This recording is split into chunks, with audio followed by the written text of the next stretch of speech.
Yeah, boxing aficionados. What's up? What's going on? Hey, yo, check this out. I like to talk about a goodie. You know, a goodie getting put on by PBC tomorrow night. So tomorrow night? Yeah, tomorrow night, Saturday night. One Danny Garcia against Jose Benavidez. Now, you know, I've heard some pundits that are not very turned on by this fight at all. I think that the reason that criticized it was because basically these two fighters are going nowhere, right? But I look at it differently. I tend to like CROSSROAD fights, which this one definitely is. Loser goes home. Winner gets to stay on the court, play again. But you know, more importantly,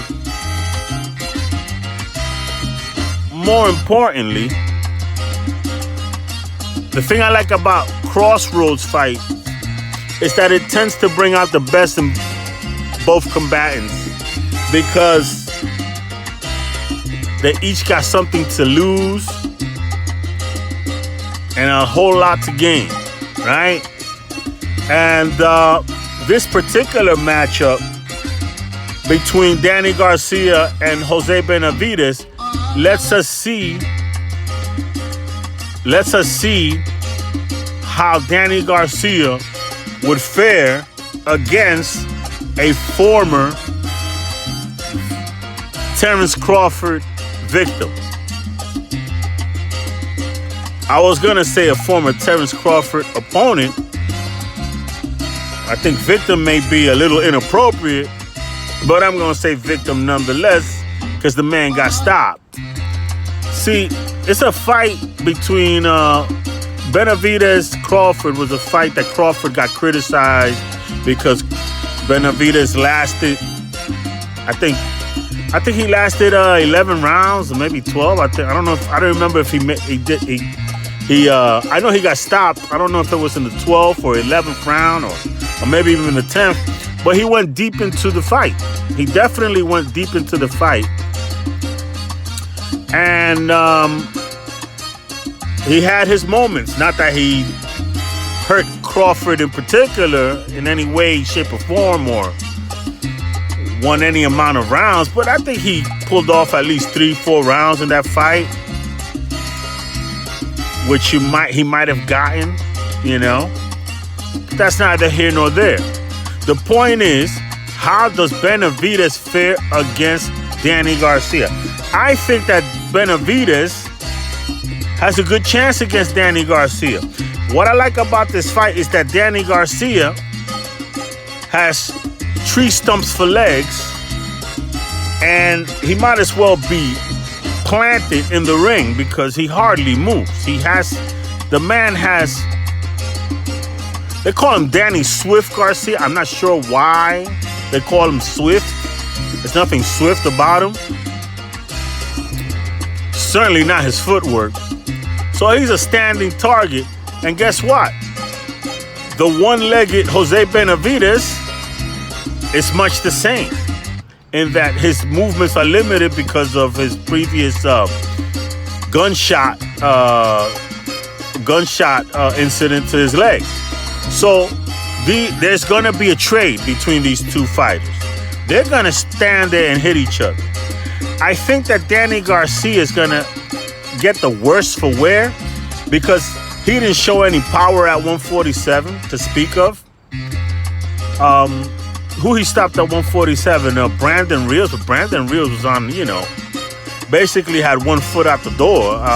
He should have been retired by the time he fought Danny Garcia. He was punching back.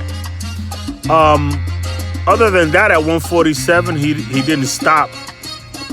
He didn't stop Robert Ghost Guerrero. That went the distance. He didn't stop Porter. Didn't stop Thurman. You know, I don't know who else he stopped at 147 other than Brandon Rios. So Jose Benavidez,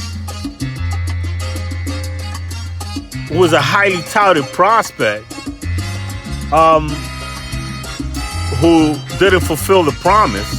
We have a lot of those. You could ask Gabriel Flores Jr., right? But Jose Benavidez comes from a fighting family.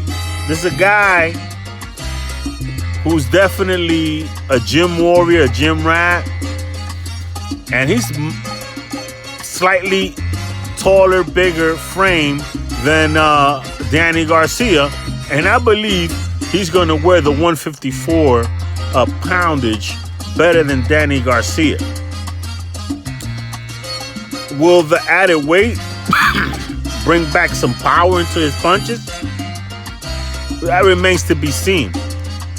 But Jose Benavidez can fight.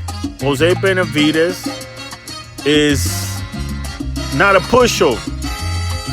Danny Garcia has a lot of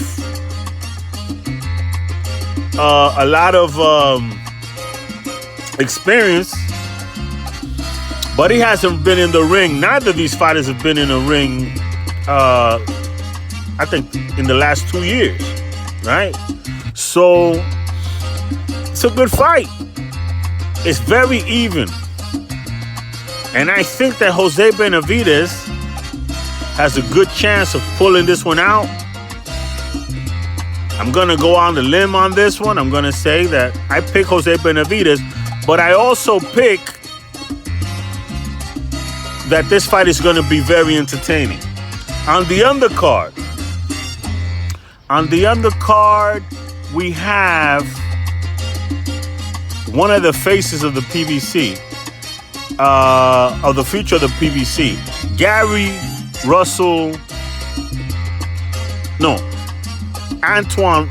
Antoine Russell, right? Something like that. And that guy is a beast. I forget who he's going to fight tomorrow night, but it's a decent matchup. Gary Antoine, I forget who he's going to fight tomorrow night, but I like to see that fight. And I believe, the return of the Polish Wonder, right? I know why they put the Polish guy, Adam Karnacki, at the Barclays to help sell tickets. So it's going to be an entertaining card. I think PBC's done a very good. TGB Promotions is doing a very good job of turning around PBC. The matchmaking, Ron Katz, the legendary Ron Katz, Tom Browne. They're doing a hell of a job with their matchmaking. The fights have been entertaining. Jose Benavidez, Danny Garcia is an entertaining matchup. I promise you this much, you will be entertained. And at the end, as boxing fans, isn't that what we really want? Is to be entertained? It is what it is, and it ain't what it ain't. Next level boxing talk, baby. Peace and God bless. I'm out.